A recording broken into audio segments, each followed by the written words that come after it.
The old dwarf looks up from his drink as the PCs enter the tavern. The warm glow of candles casts flickering shadows on the aged walls. A small gathering of people are drinking and talking amongst themselves, the air heavy with the scent of alcohol and the sound of voices laughing and arguing. A group of rowdy patrons in the corner begin to clap in time with the music coming from the bard, their mugs banging on the tabletop as they sing along to the tune. Buyer Lily looks around the inn, taking in the surroundings. After a brief moment, she makes her way to the bard and watches him play his lute, quietly enjoying the music. Logan, or rather, Draken slowly looks around at the surrounding. He's observant, though a bit bored. He has a neutral expression as he finds a spot for himself to sit.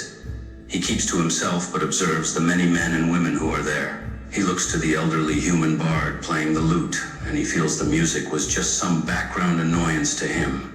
Gandalfin enters the bustling inn with a sense of wonder and curiosity. He scans the crowd, taking in the different races and personalities gathered within the room. He looks particularly intrigued by the guards in their silver armor, and the two castles standing tall in the distance. As he looks around the inn, Gandalfin's eyes land on the elderly human bard strumming his lute.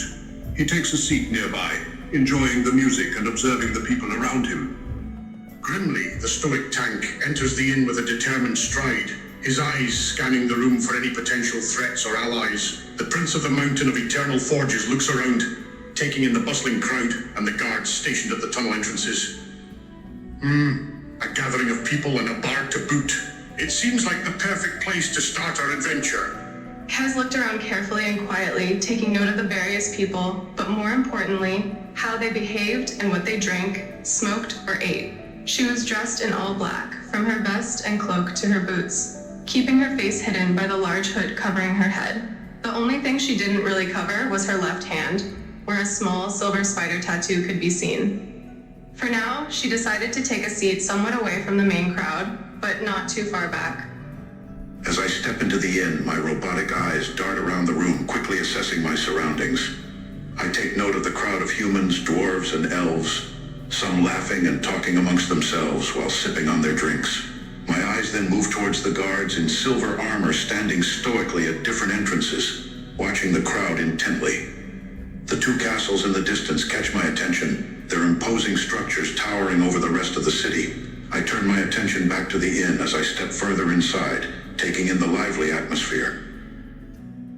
As Wooby and I enter the inn, we're immediately struck by the lively atmosphere and commotion within. I let out a low whistle as I look around, taking in the scene of people drinking and being merry, while the elderly bard strums on his lute.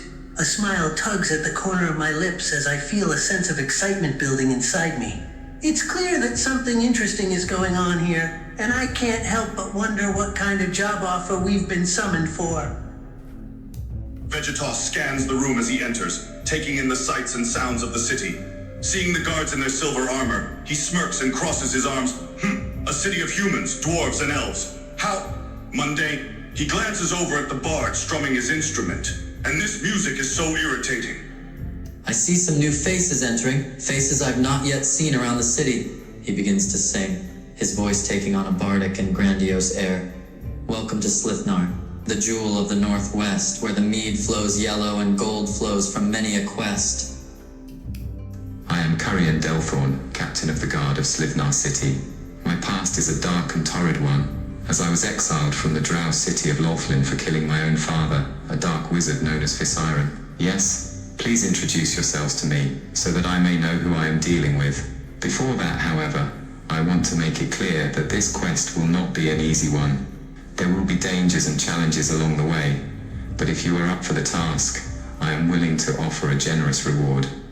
I glance over at Curian Delthron, impressed by his appearance and demeanor. He looks like a man, or rather, a drow, who means business. I nod in acknowledgement as he calls out to us, offering us drinks a smile.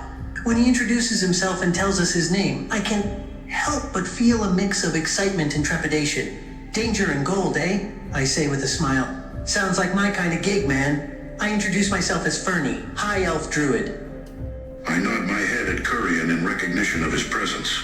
My voice is deep and serious as I speak. Hello, Curian Delthron. I am Ironbark, a Warforged Ranger. It's a pleasure to meet you. I am eager to hear more about this quest you are offering. I sit down at the bar beside Kurian, eyes flickering with curiosity as I await his reply. Kez gives him a brief stare, as if assessing him, then steps forward to offer a handshake. She keeps her hood up, but her hand is clearly a stark white compared to his dark skin. When she speaks, her voice is quiet, and she seems a bit guarded. Kez Webb, the fact you offer gold is enough for me. What's the job? Grimly, the stoic tank approaches Kurian Delthron with a firm expression on his face. He looks at the drow with a mixture of interest and caution. Greetings, Kurian Delthron. I am Grimly Rockfist, Prince of the Mountain of Eternal Forges. My companions and I have received your invitation and are ready to hear more about this dangerous quest that you speak of. Gandalfin approaches the bar and eyes the dark purple-skinned drow with curiosity and a hint of caution. He takes note of Kurian's golden and white armor bearing the symbol of Slythnar. I am Gandalfin, he says with a nod, keeping his voice low. I am intrigued by your quest and by your offer of payment. But first, I have questions. What dangers will we be facing, and what is the objective of this dangerous task? Draken slowly makes his way over to the man, approaching him and standing next to the drow. He takes the time to look over his appearance. A part of him actually did find the drow interesting, but still showed the neutral expression on his face. After the man introduces himself, Draken waits a moment before speaking up. Draken Blackstone. That was all he said as he just took a seat next to the man and started drinking the mead given to him. Fire Lily smiles upon noticing Kurian. Hello there. She then bows her head in his direction. I'm Fire Lily. It's a pleasure to make your acquaintance. Her demeanor is cheerful, polite, and sweet, though the look in her eyes may reveal her true desire for the gold he's mentioned. Vegetos nods in greeting, taking a seat at the bar. He eyes Kurian's armor with slight interest, intrigued by his appearance and obvious wealth. A guide and employer, eh? What kind of danger are we talking about here? And how much gold are you offering? Kurian Delthorn listens closely to the introductions, taking in each character's name and race. He looks them over, sizing them up and assessing their abilities. Once everyone is done, he lets out a small chuckle. Well, it seems I've gathered a bit of a motley crew here. A Dhampir, a wizard, a dwarven fighter, a warforged ranger, a high elf druid, a tiefling bard, a halfling rogue, and an Aasimar barbarian monk. Kurian then explained the quest to the party. 6 days ago, a convoy was deployed from Slythnar, with goods to be shipped to our neighbor kingdom of Hornor, the kingdom of the tieflings. However, the convoy never made it to Hornor. We fear that while on the road, the convoy was attacked by goblins coming from the Black Goblin lands to the southeast. These lands have become increasingly dangerous. Your mission: find out the fate of the convoy and make sure to rescue as many civilians as we can. Each of you will be paid 100 gold pieces from the city of Slythnar. Any questions? Ponders for a moment. A simple rescue mission against some goblins? That doesn't sound too challenging. And 100 gold pieces? Vegetos smirks, eyeing Kurian skeptically. It sounds too simple. There must be more to it than that. I've learned to never trust anyone offering a job without a catch. Fire Lily thinks for a moment before looking up. You mentioned the convoy left 6 days ago, which means this mission might take a while. Do you know anything about how big the goblins' numbers are? Will they be the only problem we might have to face, or will there be other creatures as well? A part of him finds this whole mission pretty boring. He sighs and leans against the bar before asking, how long do you think this mission will take? Gandalfin ponders the details of the mission and nods to Kurian. Your request is clear, and the objective is well laid out. It seems we will be facing the treacherous goblins and their home in the dangerous lands to the southeast. He purses his lips, considering the task ahead. There is just one question I would like to ask. Are there any other details or instructions that you can provide that might be helpful in the course of this mission? Any information about the goblins or the terrain in the region where we will be traveling? Grimly listens intently to Kurian Delthron's explanation, his face growing more serious with each word. The thought of innocent civilians being attacked by goblins in the dangerous lands to the southeast weighs heavily on his mind. No questions yet, Kurian, but tell me, how many people were in the convoy? And have you any information on the numbers and strength of the goblins? Any information will be helpful for our preparations and strategy. Kez doesn't hesitate, keeping her facial expressions to a minimum, though a flash of irritation appears on her face the moment he mentions the goblins. We'll get it done. There's a pause before she adds a question. How long of a travel is it to the Black Goblin lands? I listen carefully to Kurian's words, absorbing the information he provides. When he asks if there are any questions, I speak up, my voice stoic and focused. What enemies can we expect to face on this mission? How many are they? And what resources do we have at our disposal? I listen intently to Kurian's explanation, my expression becoming more serious as he goes on. Goblins from the Black Goblin lands, eh? Those things are vicious little buggers, and in large packs they can be downright deadly. I exchange a sidelong glance with my druidic pup Whoopi, who gives a low bark as if agreeing with my thoughts. 100 gold pieces per person, you say? I ask, raising an eyebrow. Sounds like enough to make it worth the trouble, I suppose. Any other details we should know before we accept the job? Kurian listens patiently to the questions, waiting for everyone to finish speaking before answering. The journey to the Black Goblin lands is not a short one. I would say it could take us several days of hard travel to reach the outer edges. The exact number of goblins that occupy the lands is difficult to estimate, but they have likely grown stronger in recent times. As for resources, the city of Slythnar has equipped you with some basic supplies, but you will likely have to rely on what you can find in the wilderness. Looks thoughtful. Still slightly suspicious, but somewhat intrigued. I see. A journey through dangerous lands, with potentially stronger goblins to deal with. And supplies are limited. It's starting to sound more challenging, but it still doesn't explain why you're offering so much gold for a simple rescue mission. Something doesn't add up. Fire Lily nods, taking in the information. She mentally lists the things Kurian had said in her head, to make sure she didn't miss any details. I see. When do we leave? She then asked, clearly eager to begin the journey. The whole thing sounded even more ridiculous to him, though hearing you mention the fact it could take days to get there caught his attention, and he let out another scoff. Great, more walking, my favorite, he says in a pretty snarky tone as he rolls his eyes once again.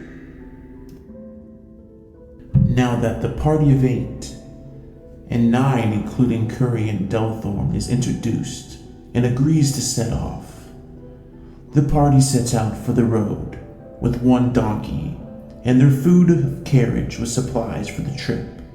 Food, water, bedrolls, etc. The gates of the city are massive and painted red with a silver dragon upon them. A horn is sounded and the gates part, allowing them to cross the massive moat over a canyon to the road beyond. The sky is cloudy and it looks like a storm is rolling in from the sea. As they traverse the road, Kurian looks over the group, a hint of concern on his face. He turns to address the group.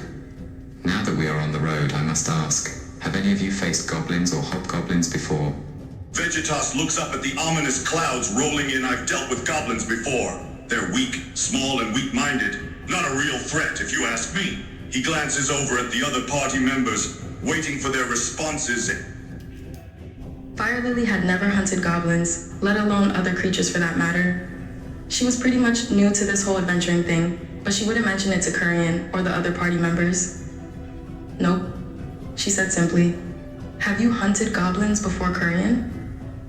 Draken's eyes glances around before moving to look at Kurian. He took in the landscape and the surrounding area for a few moments before answering. Never hunted them before, but I have some experience with hobgoblins, he says as he continued to scan the outside area. He wasn't too excited about having to leave the city yet. Gandalfin scans the clouds, his eyes fixed on the brewing storm. I have heard of goblins and their mischievous ways, he replies, but I have never hunted them before. He turns to the others as they follow behind the donkey and the carriage. What of you? Have any of you encountered goblins in the past?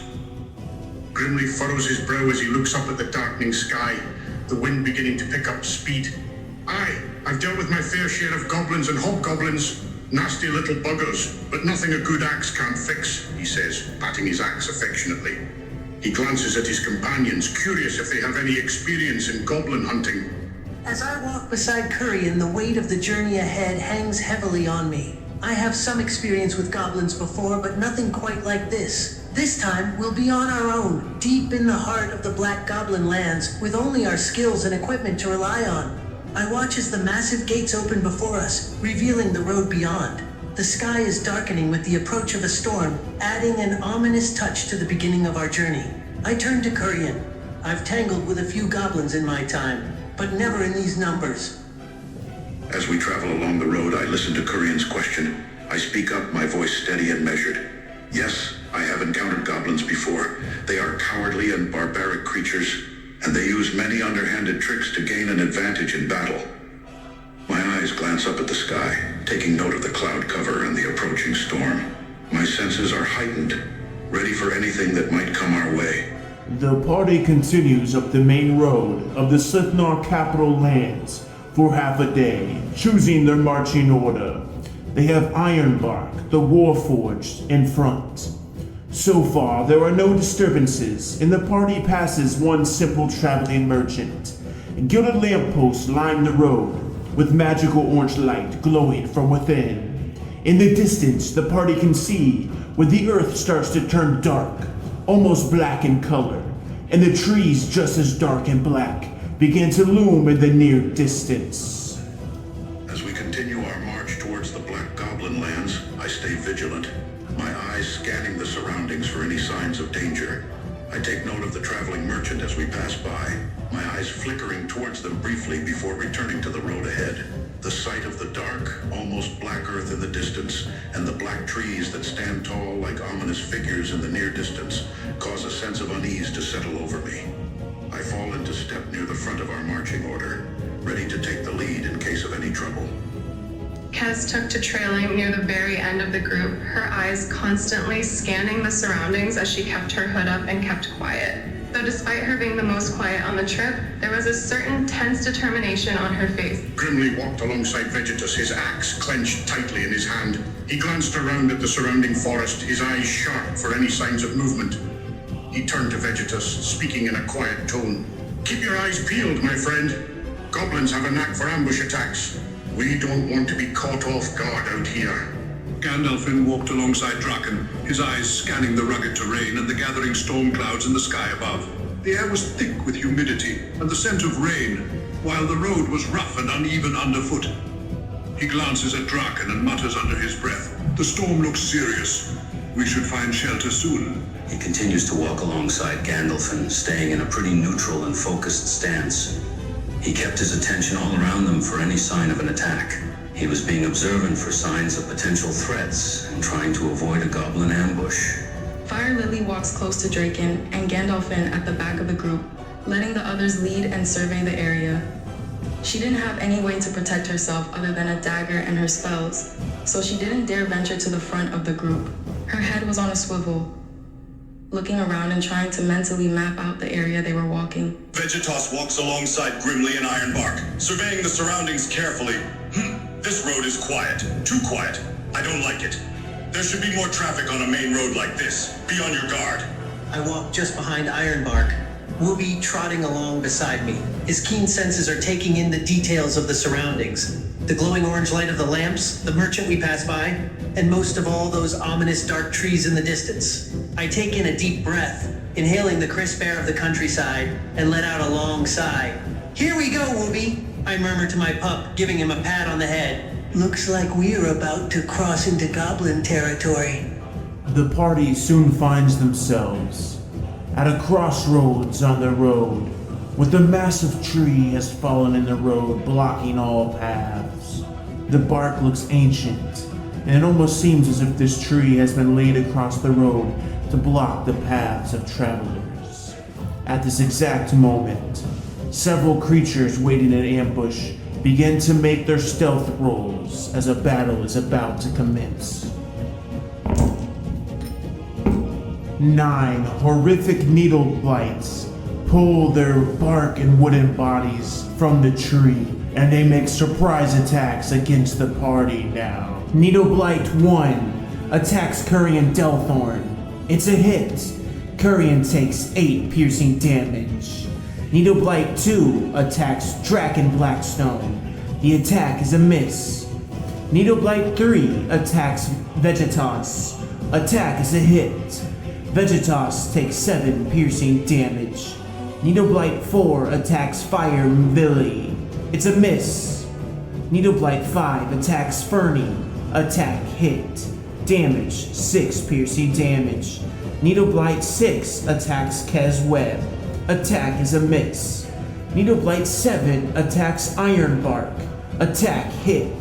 Ironbark takes 7 piercing damage. Needleblack 8 attacks Grimly Rockfist. Attack is a hit. Grimly Rockfist grunts as he takes 6 piercing damage. Needleblight 9 attacks Gandolphin. The attack is a miss.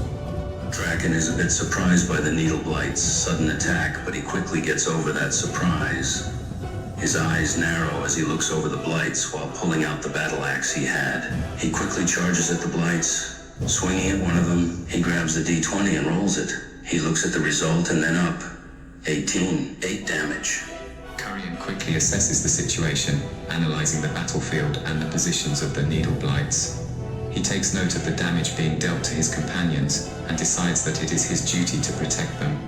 Carian raises his greatsword and charges forward, letting out a yell of determination as he attacks the nearest Needleblight. Drawing upon his paladin training, Carian swings his greatsword with expert precision, aiming for the weak points of the nearest Needleblight. Rolling to hit, nat 20. As Carian's greatsword connects with the Needleblight, he can feel the power of the divine smite surging through him. He puts all of his strength and determination into the blow, knowing that the fate of his companions may depend on it. Rolling for critical damage, plus smite damage, 32 slashing damage, 212 plus 3d8 radiant damage.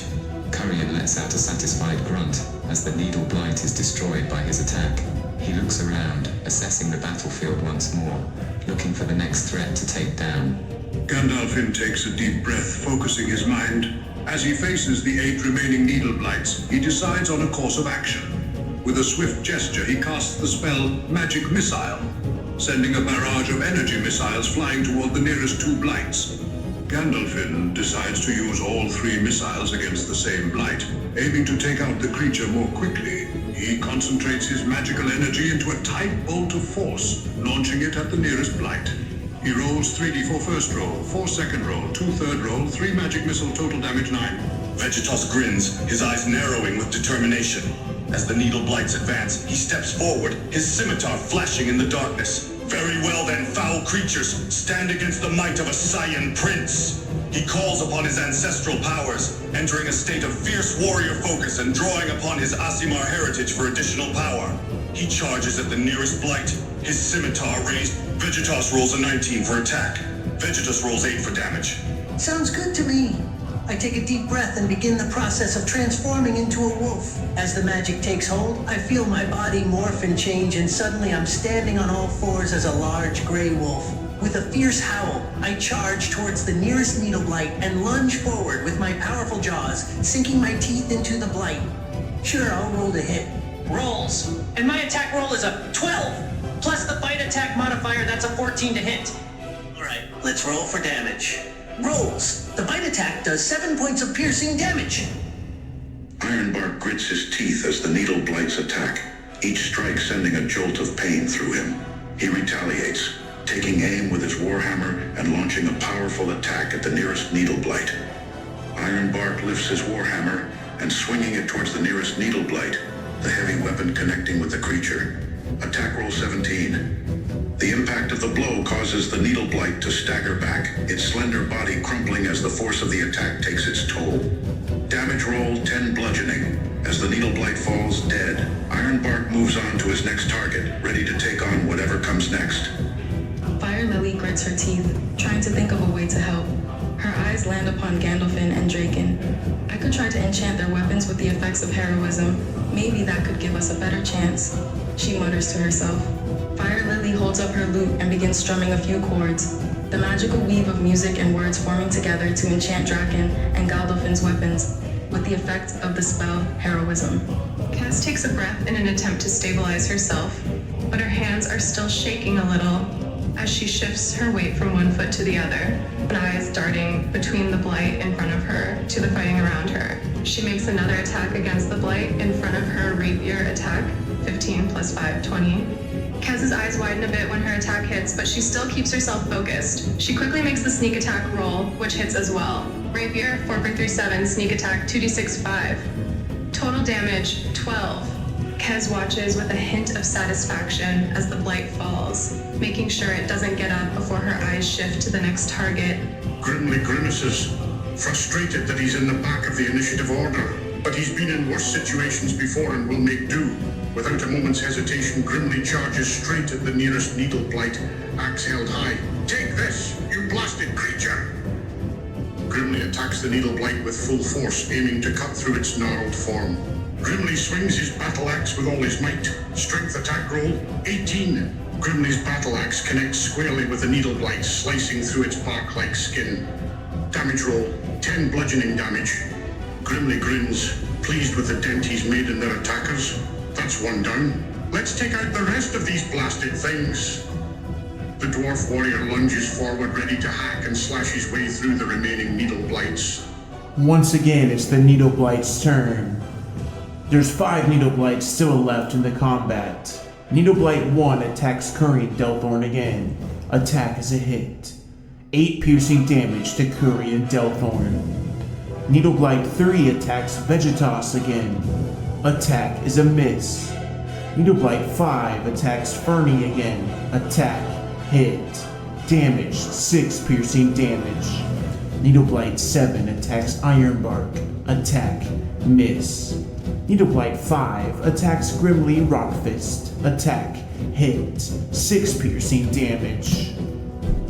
He charges into battle again after seeing one of the blights hit Fernie. He swings the battle axe again at a blight, this time aiming to kill it. He grabs the d20 again and tosses it. 7. Damn it.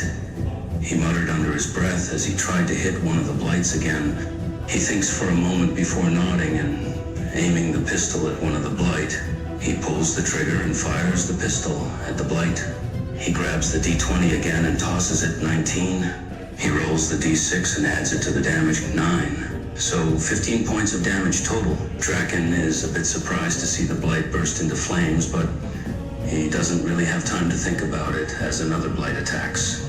Curian takes a moment to catch his breath, assessing the situation and the positions of the remaining needle blights and his companions. He then nods to himself and charges towards the nearest blight, his greatsword at the ready. As he closes the gap, he swings his weapon with powerful, decisive blows. Curian focuses all of his attention on the nearest needle blight, his eyes locked on his target as he swings his greatsword with all of his strength and skill. Rolling to hit, 18. Curian lets out a shout as his greatsword connects with the needle blight.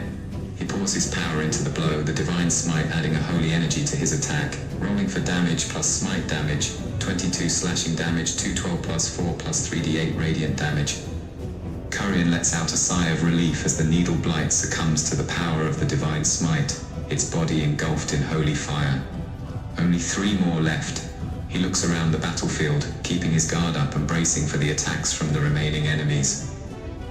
Gandalfin turns his attention to the remaining blights, his mind still sharp and focused. These blights are tough, but we can still take them down, he mutters to himself. He decides to cast the spell Sleep, hoping to put the blights to sleep for a short time and give the party a chance to regroup. Gandalfin quickly mutters an incantation, channeling his magic into the spell. He rolls 5d8 and gets total sleep points. 25, Gandalfin looks over the blights and chooses the one with the lowest hit points as the target. The creature falls into magical sleep, overcome by the spell's power. Gandalfin nods to himself, pleased that the spell seems to have worked. He looks at the 2 remaining blights, deciding to target the one with the lowest hit points again, and then the other one. He quickly mutters the incantation, channeling his magic into the spell. He rolls 2d8, total sleep points, 22. The first blight falls into magical sleep, and then the second one as well. The needle blights are now incapacitated, giving the party a brief reprieve to regroup. Gandalfin nods, keeping his focus on the spell to maintain it. Now is our chance to escape or finish them off, he tells the party. But we must act quickly, as my concentration won't last forever. Vegetos grins, his eyes flaring with determination as he surveys the sleeping blights. They're all sleeping peacefully, how pathetic. It would be wasteful to leave them alive after they attacked us. I must end them. He strides forward, preparing to attack the nearest sleeping blight. Vegetos swings his scimitar with all his might, taking advantage of the blight's sleep state and striking with brutal force. This attack shall be a dragon's fury. Vegetos rolls a 23 for attack. Vegetos grins, wiping the blood off his scimitar. Easy enough. Let that be a warning to any other enemies we may face. That's a tough decision. Killing a monster while it's asleep feels unfair, but changing its mind using nature checks sounds interesting. I think I'd like to roll for nature to change a needle blight's mind in its sleep to be friendly. Alright, time to roll for nature. Rolls. And my roll is an 18. Wow, that worked? Nice! I'm actually kinda touched by the friendly embrace of the previously hostile needle blight. I can't help but chuckle to myself and pat it on the head in return. Ironbark takes a moment to assess the situation, taking in the remaining needle blight that is still asleep and hostile.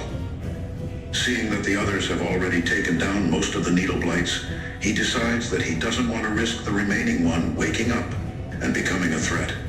With a firm grip on his warhammer, Ironbark approaches the sleeping needle blight, ready to deliver the final blow and put it out of its misery. Aiming his warhammer carefully, Ironbark takes advantage of the sleeping creature's vulnerability.